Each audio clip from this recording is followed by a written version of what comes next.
Whoa, all right. Well, hey, it's great to be here, and I appreciate all of you who are here in the room. I want to thank Davis and thank Holly Heyman and the rest of the staff of the Journal for inviting me to be here. What a treat it is to be with friends like Susan and Andy and others.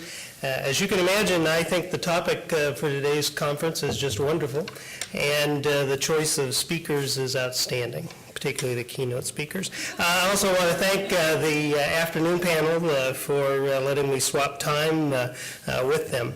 I've been involved in, where do I have to point this to, anywhere in particular? Maybe.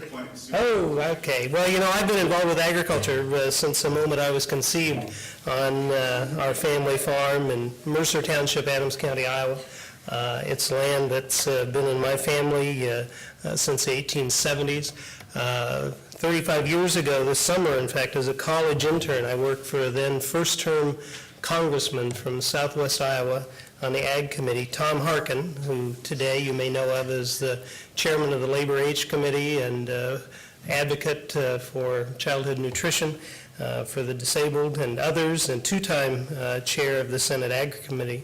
That experience helped lead me, that and other experiences helped lead me on to law school, where I found my passion and a future in what today we call agricultural law.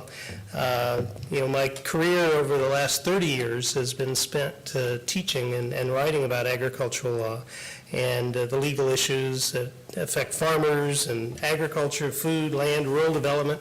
I've taught classes on most of those subjects, and it's been an exciting time. That's my dad, and that was my mom, and those are the people that I came from in Iowa. And it's been exciting to be involved in the development of these issues.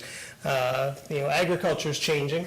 We all go through changes in our lives, but 15 years ago, I wrote an article called "Tending the Seeds of the New Agriculture," or "Tending the Seeds: The Emergence of a New Agriculture in the United States." It was in the first issue of our new Drake Journal of Agricultural Law, and if you're interested in reading it, I think you can find it on the website for the center.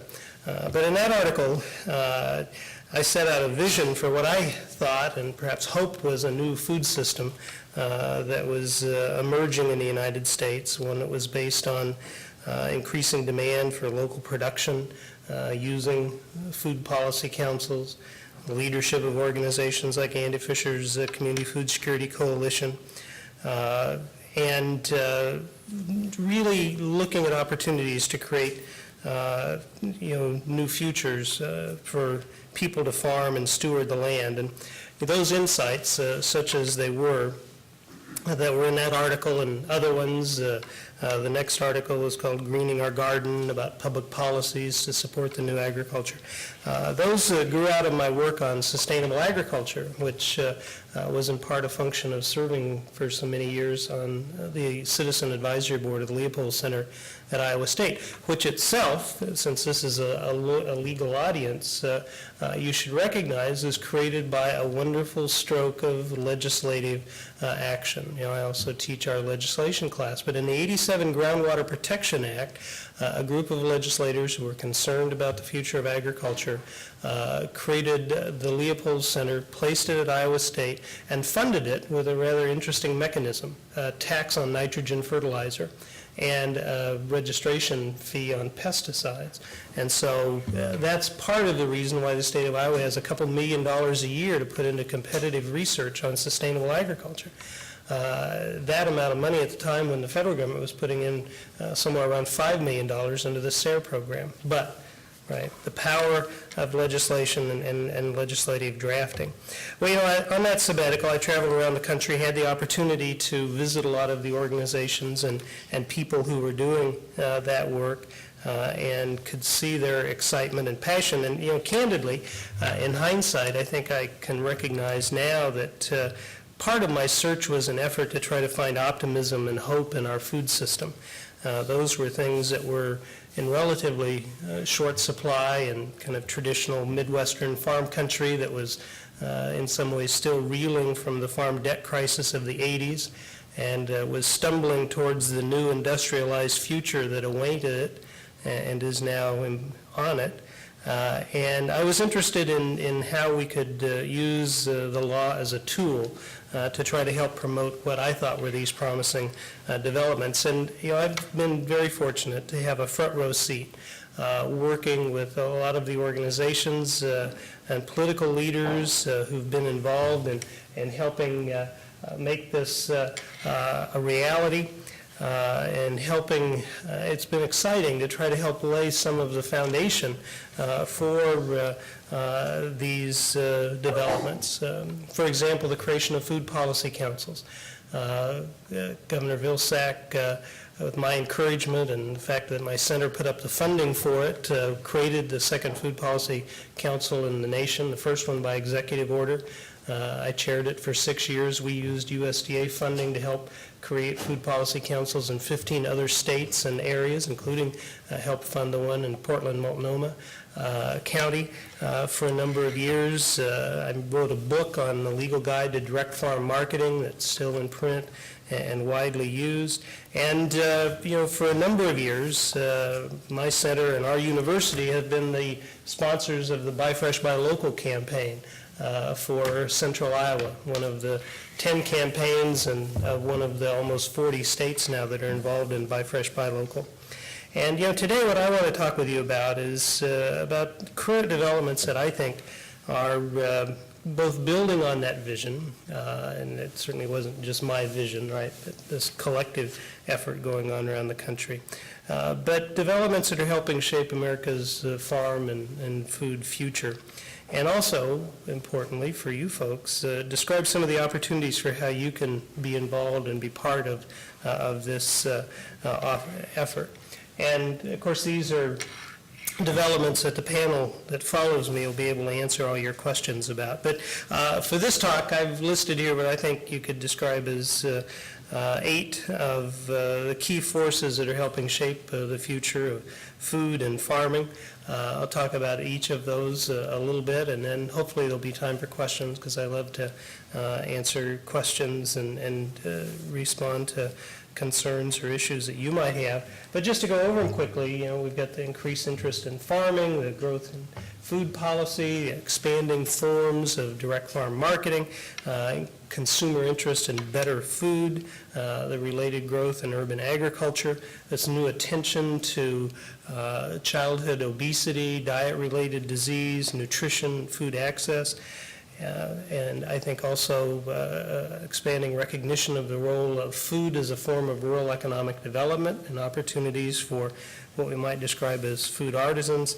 And then also I'll touch on the issue of farmland ownership and sustainable land tenure, because at least in Midwest we have an interesting phenomena of a concentration of land into the hands of older people who don't farm, and a related increase in the amount of tenancy.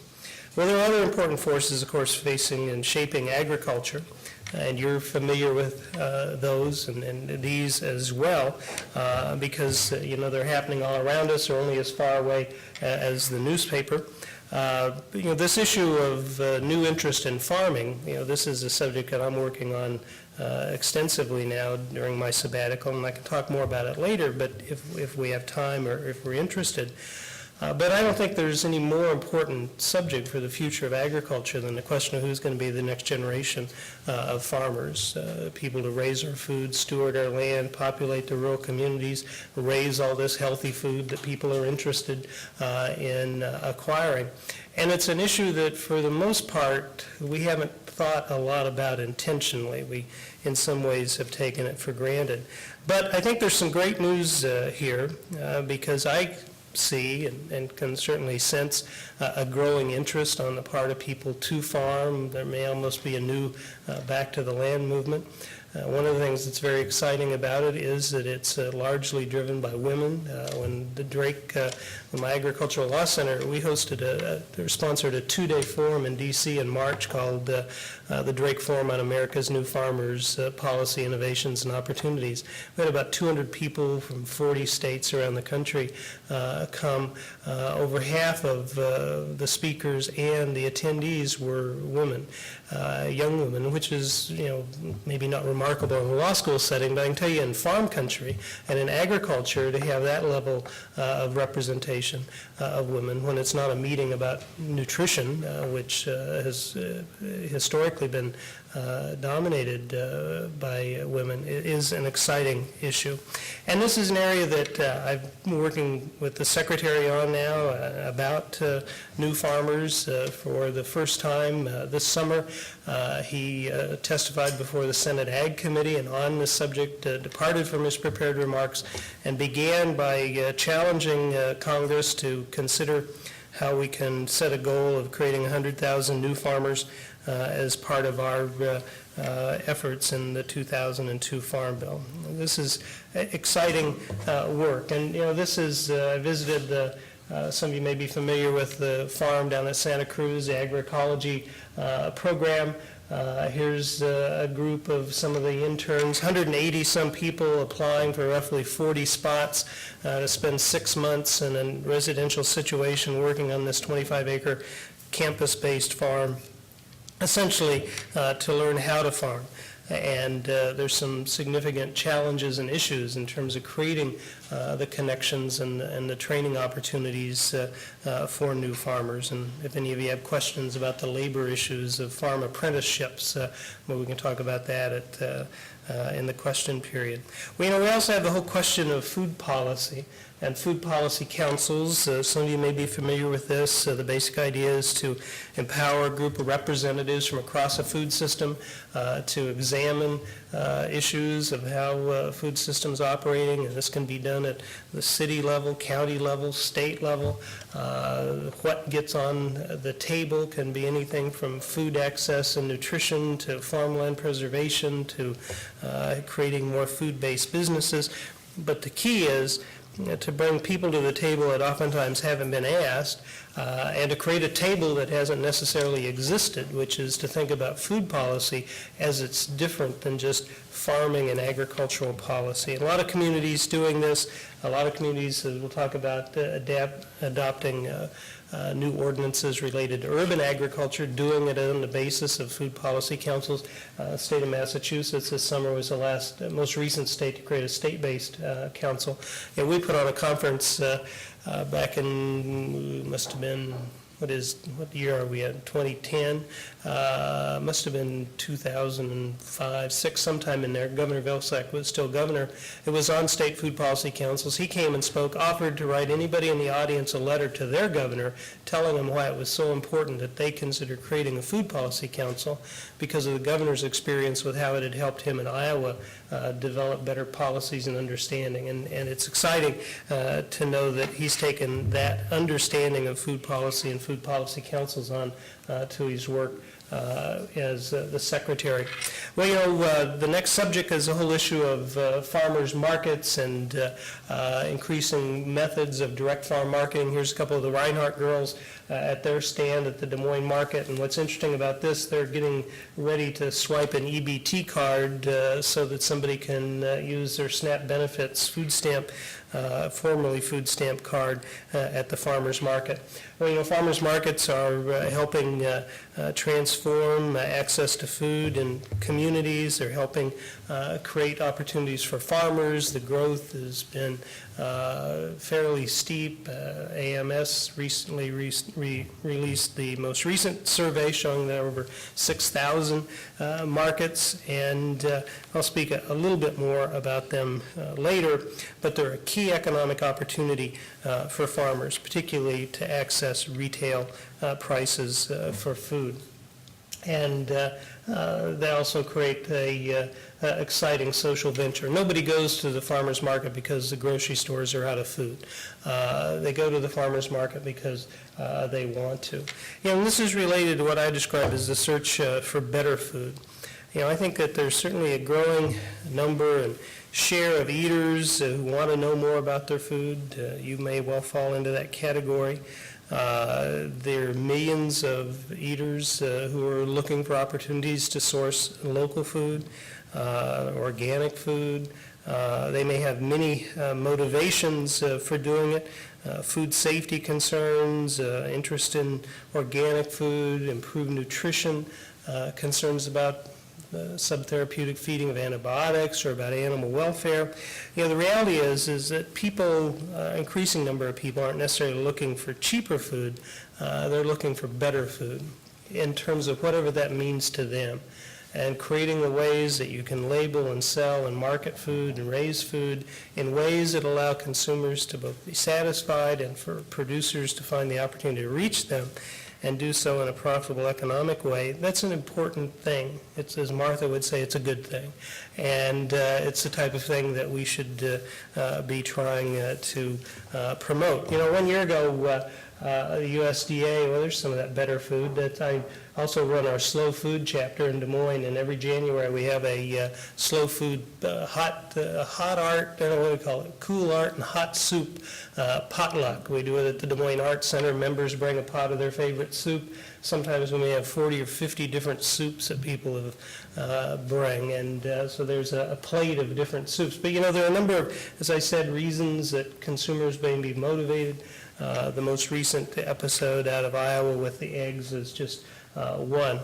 Well, a year ago, the USDA launched a Know Your Farmer, Know Your Food campaign, which is their effort to do several things. One, to try to educate consumers about food production, to try to link producers and consumers around food. It's also part of the Secretary's vision to make the USDA the People's Department again, to make it relevant to all eaters and to all farmers, regardless of their size or shape or color or what they raise or how they raise it. And it's an important development in a number of ways. Of course, as Susan mentioned, it's getting a little pushback. John McCain and Senator Chambliss and Roberts wrote a letter to the Secretary back in April, and they said it was completely detached from the realities of production agriculture. Of course, this is one of these wonderful code words that we have to use, right? I mean, when I grew up, we were just farmers, right? We were in agriculture. Production agriculture didn't exist, but the terms used today to distinguish things that apparently aren't really agriculture. So it's divorced from production agriculture, and it's aimed at small hobbyists, organic producers whose customers are affluent urban locavores. Another one of my most unfavorite terms. Well, I think that these characterizations of the markets and of the farmers and the shoppers are both inaccurate and unhelpful, and they were clearly politically motivated. In early May, I was asked to testify before the House Ag Committee on the 2012 Farm Bill, and I spoke to this issue, and I told them that I thought that was unfair and unhelpful. I told them I thought that few of the 30,000 Central Iowa residents who went to opening day of the Des Moines Farmers Market on May 1st would either recognize or deserve the label of affluent locavore. These were folks that were interested in going to the local market, an opportunity to socialize with friends after a very long winter, a chance to spend some money locally, and to reconnect with the 200 farmers that are there. And I also told the committee, if you look at a farmer's market and you see only the shoppers, well, you're only looking at one part of the equation, because what you need to do is to follow the pickup trucks and the vans and the straight trucks back to the Laconas and the Mingos and the La Villas and the little farm towns and to the kitchen tables where people do the count. And we've marketed at farmers markets for a number of years, and the count was always one of the exciting parts of the day, right, where you counted up the cash and you saw what the take was. And if you do that, then you'll see that urban money flowing back into farm country, into rural communities, where it's spent and invested by thousands of farms and businesses. These farms aren't going to, quote, feed the world, another one of those terms that people love to yap about, but no one said that they would or that they should. But they do help feed millions of citizens, and they also support thousands of farm families and create opportunities for new farmers to get a foothold in agriculture. And there are other methods of direct farm marketing. There's the secretary. I think that was on the first day after was at the confirmation hearing, and then went over to the office and didn't even have any art on the wall yet. But Susan mentioned that you have to appreciate how significant of a change he has made in the department, and I know dozens of people who have been lifers at the USDA, and to a person, they feel that way as well. As you can see, I'm a little bit of a homer on this issue.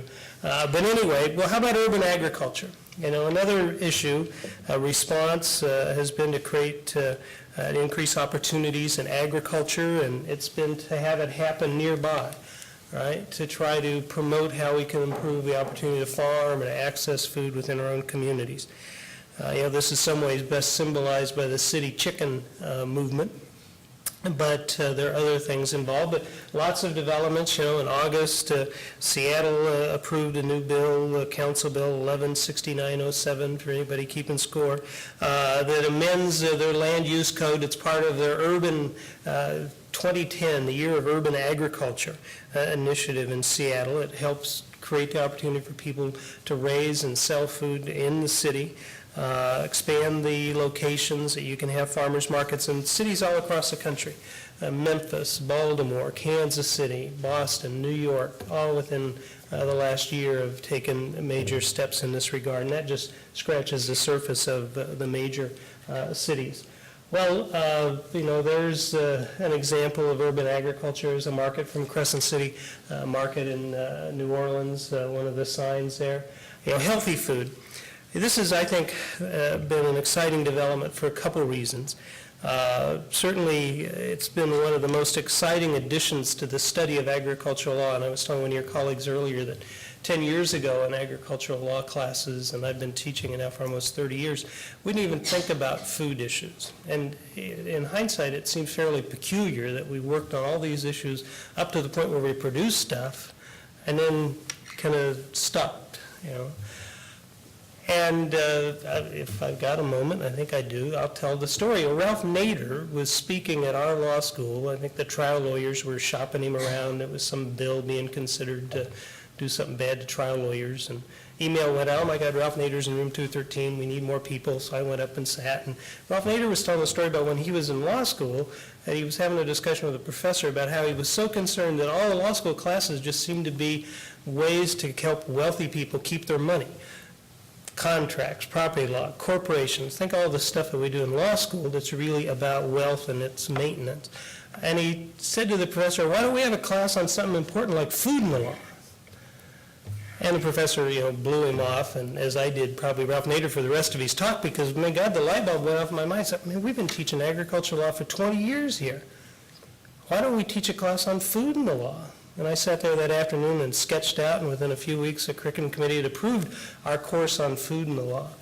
And Susan Center now, and the LLM, in fact, has engaged this issue. And, of course, the whole question about healthy food and attention to nutrition and diet-related disease, and particularly as it relates to our children, and a recognition that we're basically digging our children's graves with their teeth and are setting in place a public health crisis in terms of the growing incidence of diabetes. You know, well, don't get me started there, but it's amazing. And so this is an important issue. And there's my favorite farm. I always have to show a picture of my wife, Con, and that's our farm, Sunstead Farm. The President and the First Lady have been very involved in this issue, whether it was the garden at the White House or the new market on Vermont, or the First Lady's very direct involvement in the childhood obesity and nutrition debate. Now, there's a picture of a person who would become the president. I had the opportunity to work in the Obama campaign and chaired the Ag and Rural Group for Iowa, and you may have heard Iowa played a not insignificant role in his becoming president. This picture was taken within moments of when he said something that, at least at the time, people thought was going to blow him out of the water. This was on early August in 2007 in Dallas County outside Adel, and this was when he asked the crowd whether they'd been to Whole Foods lately and priced arugula. And, this kind of sigh went through, the Washington Press Corps. And in fact, in a week or so, Time Magazine had a cover story about him being the arugula candidate and Hillary being the beer candidate, and this was perceived as him being so out of touch with people. I don't think that he was, though I was glad I hadn't mentioned that to say to him, because one, we don't have Whole Foods in Iowa. We have a lot of people raising arugula. We sell a lot of it to restaurants. And I've spoken many times that part of what we need to do is help the president seize his inner arugula and to work on trying to improve the nation's food system. And I think, in fact, that's what he's doing. Well, a couple final things, too. Other subjects, rural development and agricultural law, similarly in recent years, I think has been expanded to include issues of rural development. I've taught classes on rural development, rural lands, rural livelihoods. In fact, Secretary Vilsack and I team taught a class called Rural Lands, Rural Livelihoods in the interregnum between when he was governor and before his short-lived run for the presidency. And a lot of those things that we talked about are really the pillars, the 5 pillars of rural development that he's been promoting, including the Great Regions approach that they just announced last Friday at a meeting at the Brookings Institution. And the role that food plays at local and regional food systems is one of those 5 pillars. And it's a great subject, lots of opportunities, lots of legal issues, access to slaughter, access to markets. Great book on the subject if you're looking for something to read when you're not reading your cases, is Ben Hewitt's book, The Town That Food Saved, published this spring by Rodale. It's called The Town That Food Saved. It's about Hardwick, Vermont. And it's about the whole issue of how a series of local businesses loosely around food and agriculture and sustainability can really be the source of an engine to drive rural economic development. Well, also, and there's a good example, Radiance Dairy, an on-farm dairy bottling operation in Fairfield, Iowa. Been in existence for a number of years. In fact, the proprietor now this year is a candidate for Secretary of Agriculture in my state. And there, if you've ever been in the Coit Tower in San Francisco, you recognize some of the murals about agriculture.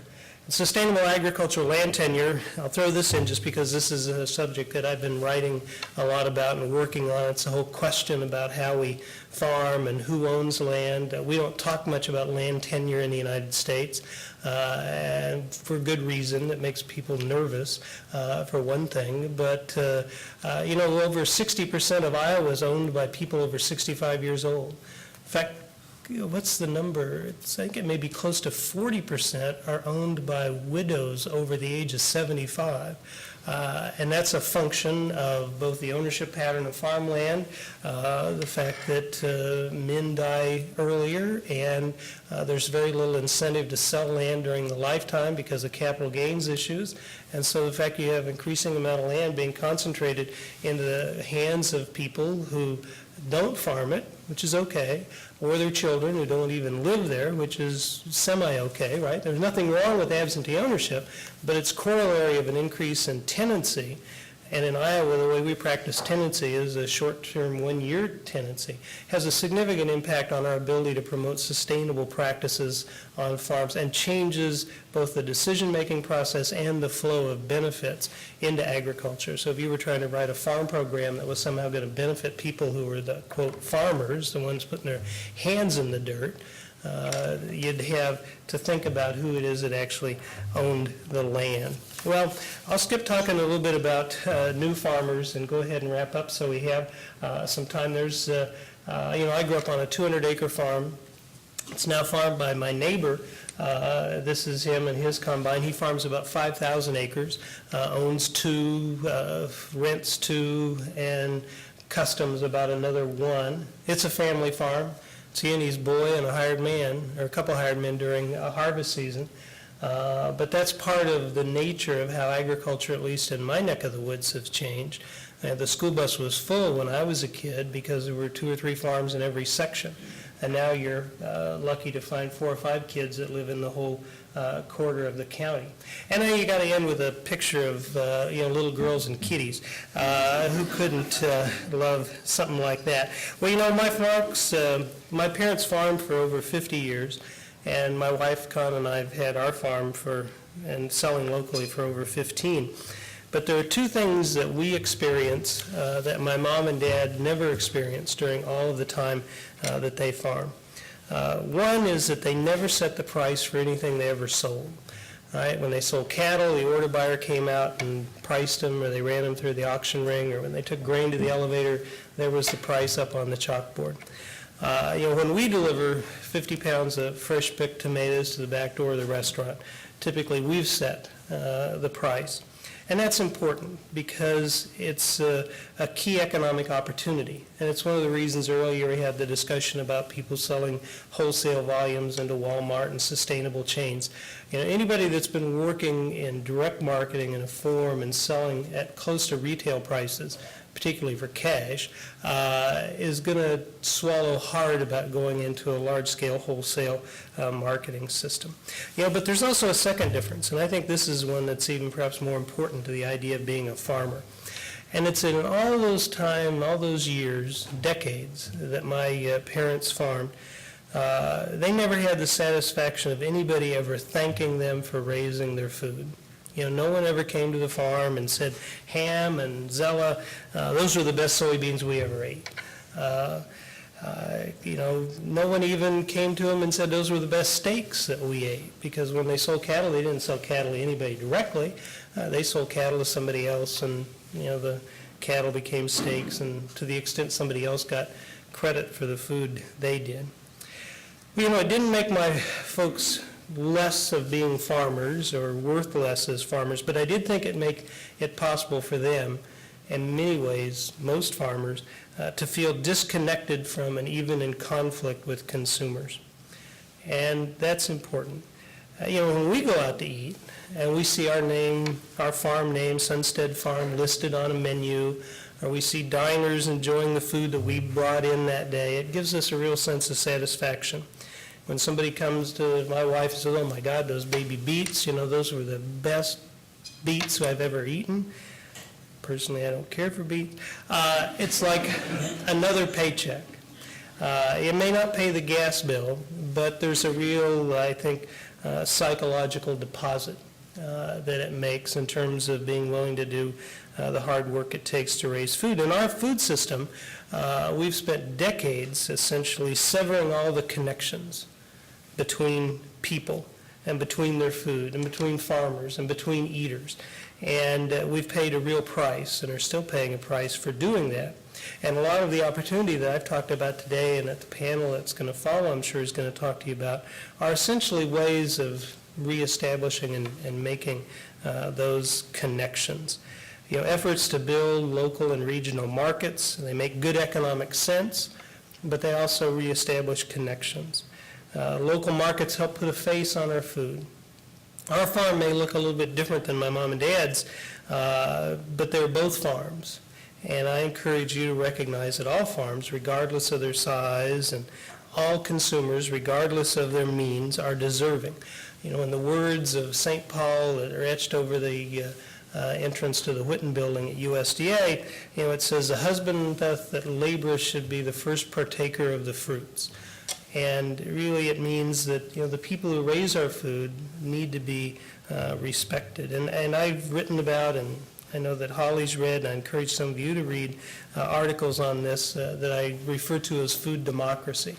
Because I think that part of what underpins the development of local food, or a lot of these things, is that these are really expressions of democratic tendencies within our population and society, which makes them, I believe, even more powerful and much more difficult to try to contain or restrain or to try to stop. Well, I'm going to stop, but I want to do that by telling you I'm again on sabbatical this year. I'm traveling the country. My friends say I'm on sabbatical every year. That's not true. It's once every 7 years. It just, if you do it right, it seems like you're always on sabbatical. Strike that from the record. But I'm focusing my attention on what I think is a critical issue, this question of new farmers and the next generation of farmers. And, there's good news on a lot of these things. There's a lot of valuable efforts underway across the nation. And for those of you here, and you're either lawyers or law students or know somebody who's one of those two things. There's even better news, because there are critical roles for us to play in helping design the programs, develop the government approaches, write the rules and regulations, create the contracts, the organizations, to help address these very real legal issues. And whether it's creating new farm businesses, helping transfer land to a new generation of owners, creating a food system based on local production. So anyway, with that, I'm going to stop. Hopefully I haven't abused my time. And we've got some time for questions. And don't you just love those girls and kitties? We'll open it up for questions. Thank you.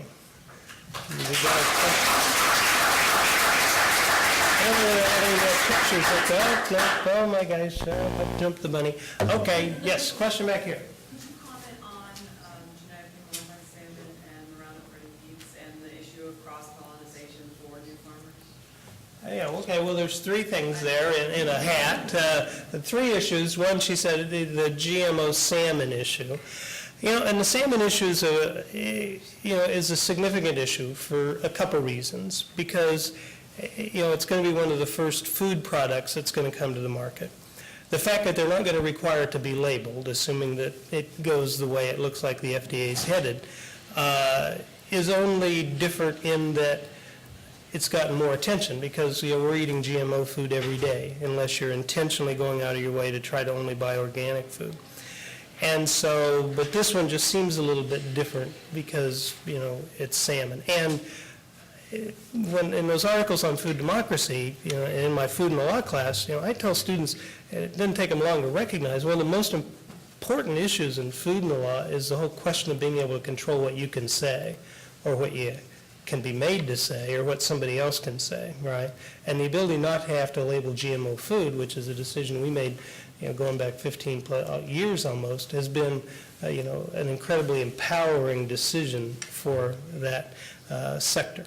You may remember the Flavor Saver tomato, which was a food that in fact labeled itself as genetically modified. It wasn't particularly popular, and the technology didn't work very well, but there was certainly a lesson there. Well, the other thing that makes the salmon issue a little bit different, Susan showed you the pictures, I think she did, of the chickens, right? And all the GMO salmon deal does is get us the chicken bigger quicker, right? That gets us there through a different mechanism, right? We just didn't breed the chicken so that we can produce it in 7 weeks as opposed to 12. We added this gene that allows it to continue to put on weight during cold weather. But the whole idea of getting things fatter quicker, that's been the organizing theme of most livestock production, right? The difference here is the other issue. You asked a question about contamination, and the whole issue of pollen drift, and I've written about this, a couple articles, one called Who Owns Dinner, about legal issues and ownership of plant genetics, another one called Force Feeding, about society's acceptance of GMOs. And it's a really intriguing legal issue, the whole question about how we allocate this responsibility. And we don't have really good answers. We don't even have a whole lot of legal cases yet, which is somewhat surprising. It's not that we don't elect for legal ideas, right? Because you could certainly treat it as trespass. You could treat it as nuisance. You could treat it as a hazardous activity like pesticide application, which is a strict liability activity on your part. But of course, because it's become a dominant technology, nobody wants to, oh my God, don't let the law somehow try to put the genie back in the bottle. And it's a difficult issue. In fact, the Secretary and I had a conversation about this last week in connection with the sugar beet issue. All right, because, the court this week just told the USDA again that their actions allowing the planting of GMO sugar beets was illegal, or was allegedly a violation of the court's ruling. And there's not a real easy answer. I mean, the answer there is that the court has essentially called the USDA, right, from years ago for being cavalier in their attitudes towards the field release of these things that were going to cause real cross-contamination issues, that were going to make it difficult. And certainly the alfalfa issue is important in your neck of the woods because you have a lot of alfalfa produced to go to Japan.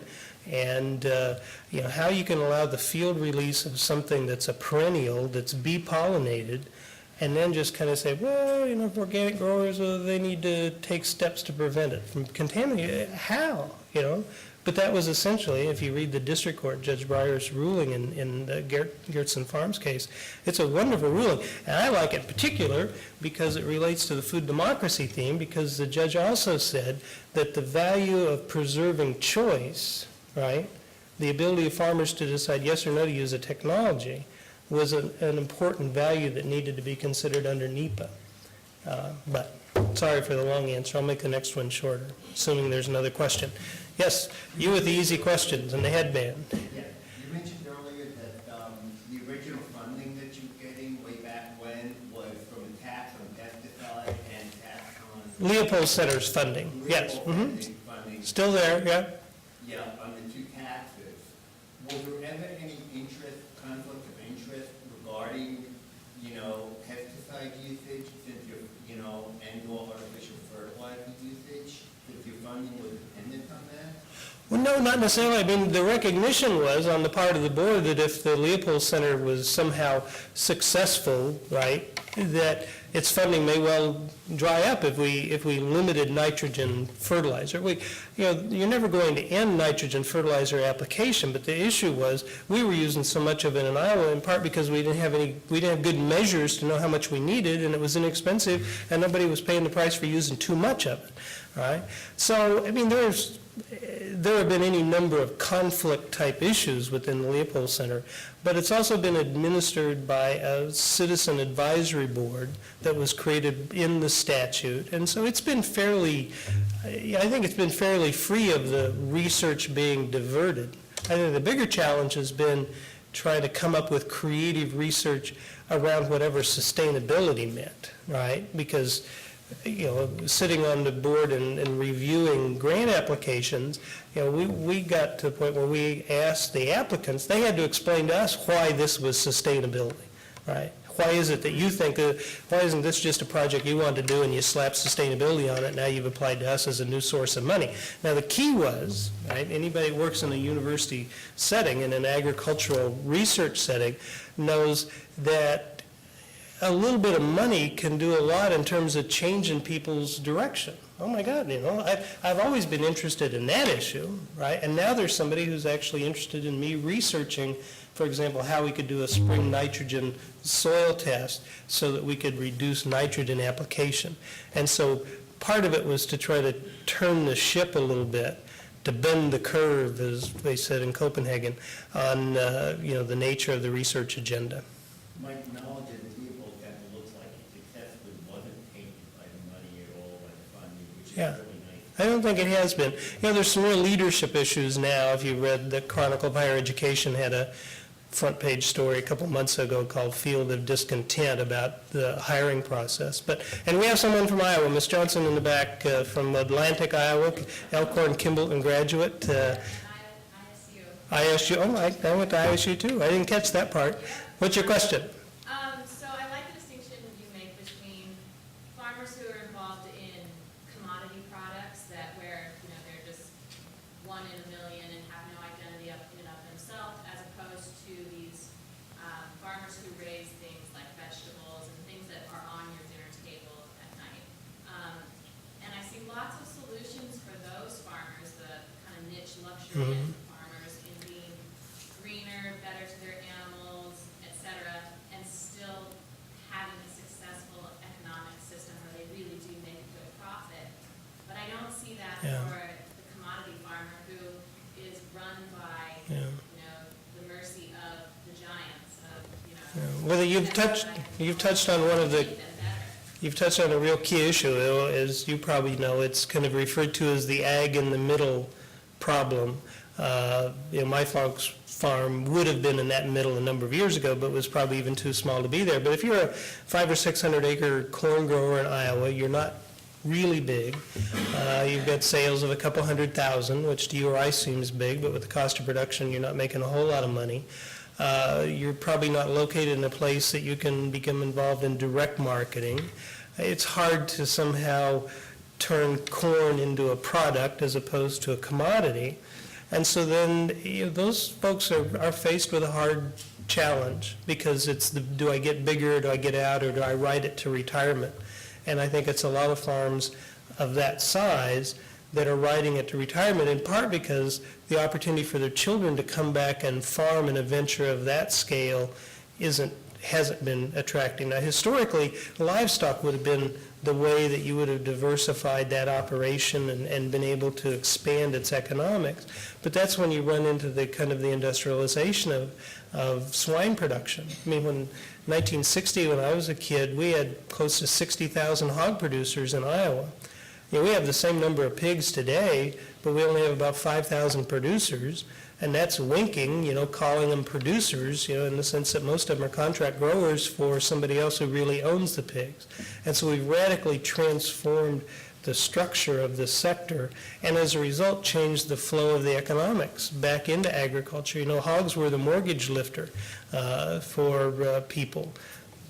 Labor intensive, not a lot of capital, don't take much land, very fertile, boom, boom, boom, but now try getting in as an independent producer, it's tough. There are some examples. Nyman Ranch Pork Company of Iowa is one, a group I've been involved with, but those producers have a particularly hard challenge. I think that's partly why the Secretary's been all jazzed up about carbon credits and, other types of markets, but the money that's involved it's fairly small beer. And well, it's not going anywhere now because of the lack of action on any energy or carbon legislation. But question in the back, and then we'll take you, Mr. Hordick. Go ahead, ma'am. What do you see as a mechanism for trying to spread the idea of a farmer's market? I'm from Iowa originally. I went back to my 40-year class reunion in Grundy County this year. And, and I eat organic food. And the first time I went to the state, I had to stop at the Pioneer Co-op when I was needing something to eat. Yeah. And when I came back the second time to my reunion, I had to bring food with me from Denver, right? Because there's just no place to buy. You could have gone to the Gateway Market in Des Moines, but okay. That's the one, I didn't stop Des Moines. But I mean, you understand what I'm saying? Sure. I mean, the things that you're talking about are going on in more urban parts of the state. And I go up to Conrad and, that you can't get anything decent to eat in town, even at the local market. I hear you. And there's no farmer's market going on. And I go to my class reunion and they're talking about what's changed in farming in the last 40 years. And they said the roads are closer together, the planter is now computerized and I have GPS. So I mean, that message is not getting to my classmates and former. Well, you've touched on an important reality, and I think it may well be that these opportunities are going to be more prevalent in some places, more difficult in other places.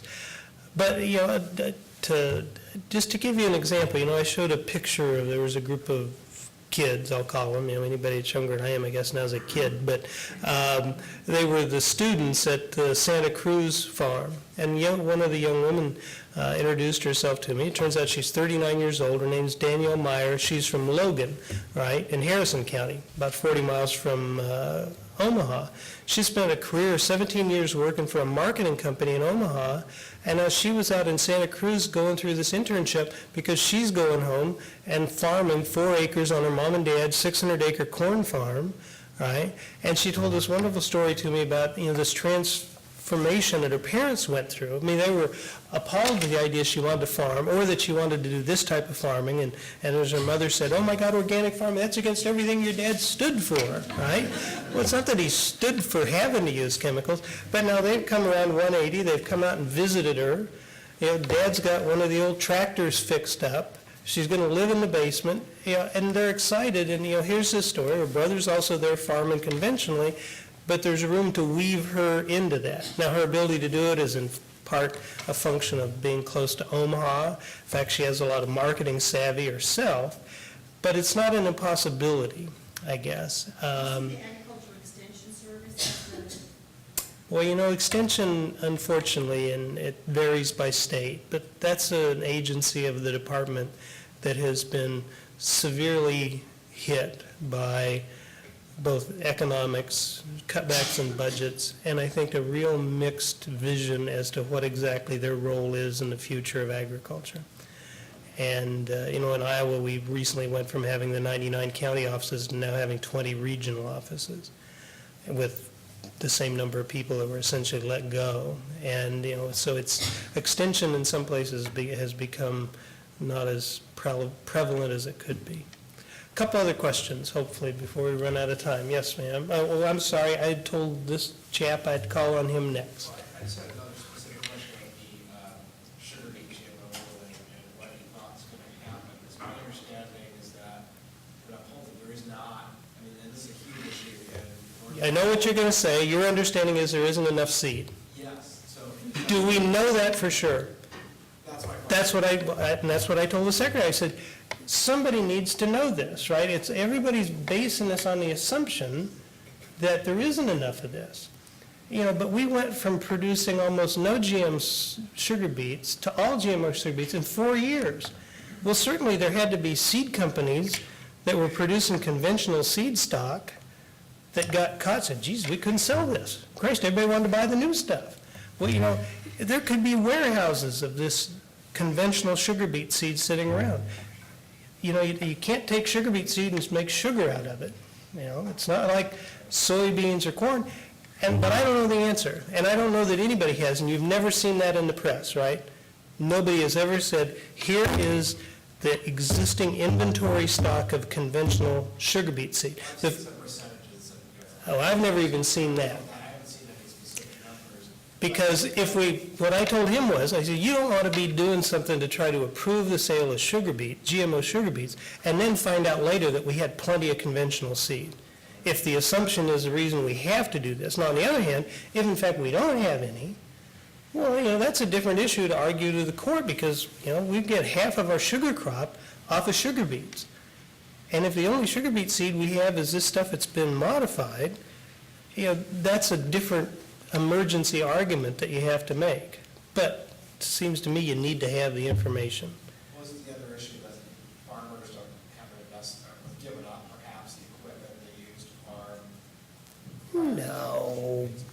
Different, to farm a different type of sugar beet? Hell, the only thing you do different is you spray something else on it. I mean, that's the great thing about Roundup, that I think people think biotechnology, it's like rocket science. The only two forms of biotechnology that we have sold in the United States are that we've engineered stuff to take a stronger dose of one chemical, which is Roundup. So it means, okay, I didn't have to spray another chemical, I just sprayed a higher dose of this chemical. Nothing else changed. We sprayed it all, sprayed a different, but I bought more of your product. And then the other one is BT, right? Cotton or corn, they've been engineered so that the plant expresses an insecticide. And in that situation, then I don't have to spray certain insecticides. The equipment doesn't change, right? That's just what seed I put in the planter box, right? I don't farm any differently, other than I can probably farm more, right? Because I get cleaner weed coverage from one pass spraying of a higher dose of Roundup. And that's, Roundup Ready is not a yield-enhancing technology directly, right? And that's one of the things that's different about the salmon, right? The salmon is a yield-enhancing and form of biotechnology, right? We got this salmon twice as big on the same amount of stuff in half the time. Boom, right? Roundup Ready soybeans don't produce twice as many soybeans per unit, right? Roundup Ready soybeans just allow me to, right, have cleaner fields because I can spray a higher dose of one product.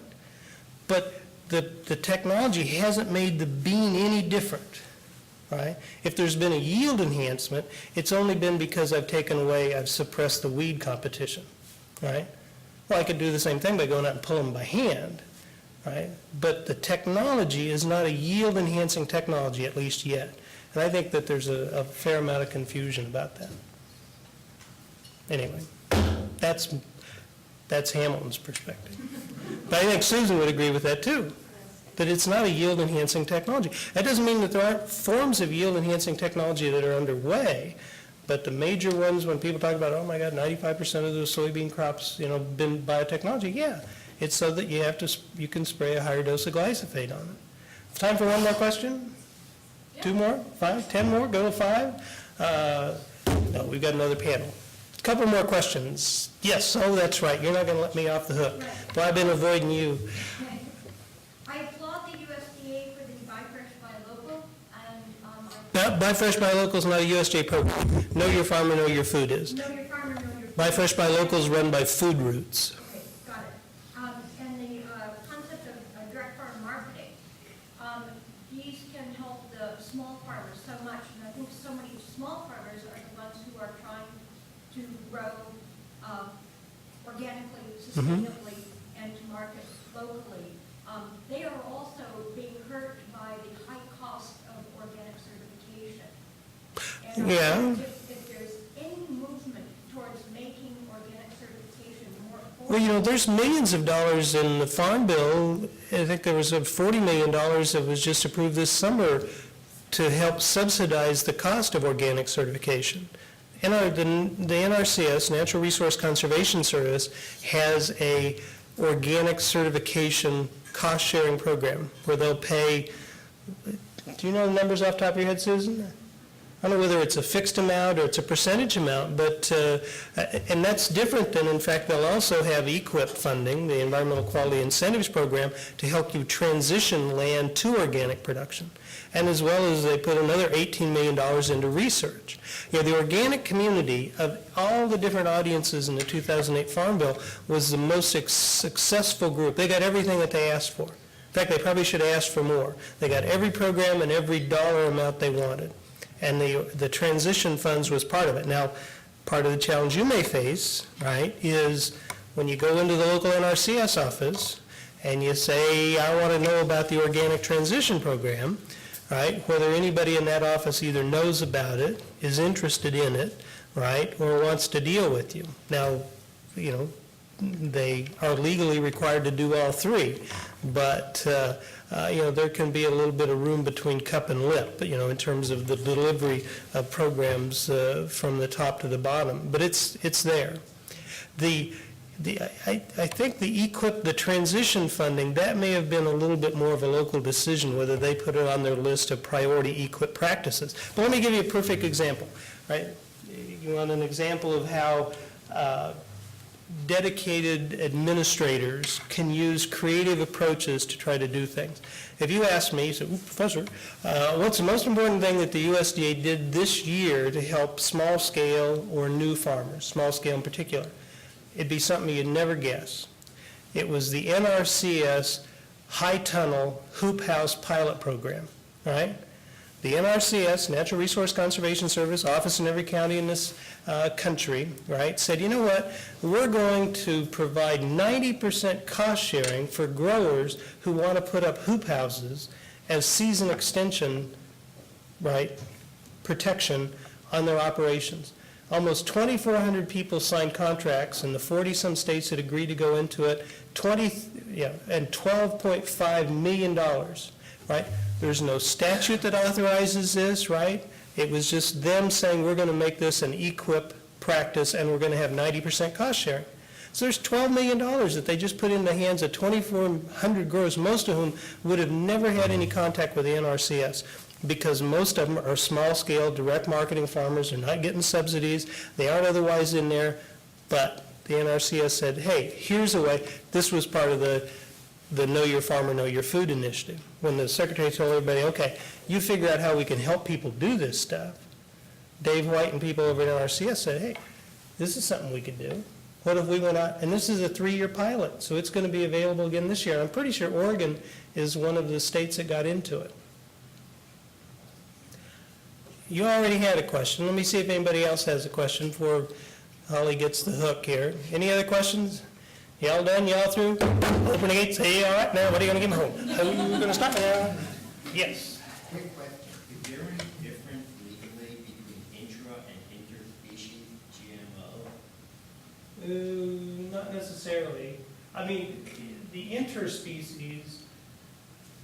you know, the assumption would be that the plant breeder may have been able to get to it if he'd had enough time and figured it out. You know, the interspecies, you know, as I've said, the flounder may have eaten the strawberry, but they were never going to breed with each other. But we don't seem to have any particular legal barriers to those cross species. And it's like the pout and the salmon, right? I think the pout's the fish they got the gene from. No. And in fact, somebody earlier mentioned the precautionary principle, our lawyer friend, if she's still here, and said this is an idea people have talked about. You know, my reaction when I heard that, and I taught a class at a university in France for the last 20 years to students that are working in the food and agricultural area, and I tell them, you know, the U.S. farmers didn't adopt GMO technology so they could stick their finger in your eye, right? I mean, you have to understand our adoption of GMO across a history of reliance and utilization of technology, right? Development of new technology from the cotton gin to the reaper to the plow has been what's allowed U.S. agriculture to grow and to be able to use, right? We have this huge land resource and a limited number of people. And so technology has been good to agriculture for the most part, and agriculture has been incredibly adoptive of technology, right? And so it wasn't like, oh my gosh, GMO, should we or shouldn't we? It was just the newest thing. And I tell you what, it works. You don't get people to adopt a new higher cost seed that you have to pay a tech fee and subject yourself to a whole series of restrictions that you didn't have otherwise, right? Because if you could have planted, you know, you could plant soybeans that will reproduce if it didn't work, right? And it works in the sense that they get better weed protection. But anyway, maybe I'll end on that note. Thank you very much. Thank you all. I appreciate being here.